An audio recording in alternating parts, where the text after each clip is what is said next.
Marquise Jones was on the road to a promising future when some trouble in college landed him in county jail for 3 months.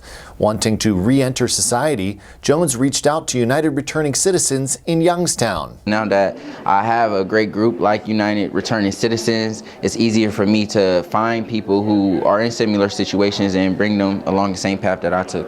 In this week's Brain Gain Brief, we begin at United Returning Citizens, which is celebrating the opening of its new home, which is helping it expand its services and reach more people.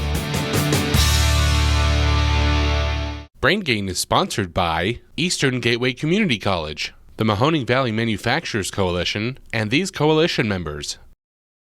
3, 2, 1.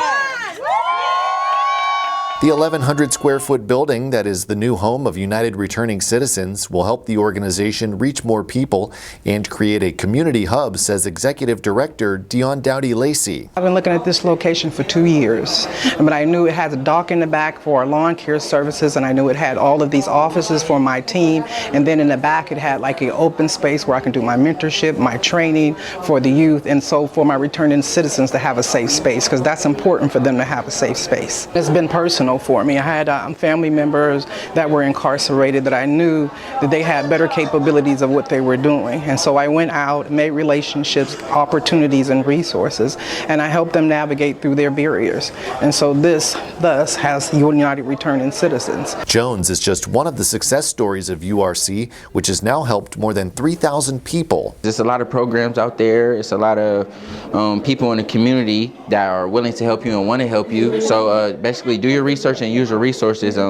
Honestly, don't turn to the streets or turn to negative things. There's a lot of organizations like URC, United Returning Citizens, that are willing to help you. We do monthly expungements every month because there's 1,100 collateral sanctions that people can't be a part of as career-wise when they get out of incarceration, and so that we're trying to help them to be able to. So if you wanted to be a barber, if you had a felon, you weren't able to do that. So if you wanted to be a nurse's aide, you weren't able to do that. And so those are some of the barriers that we have. Also with child support, you know, we have a partnership with Legal Aid, and so they help them navigate through that.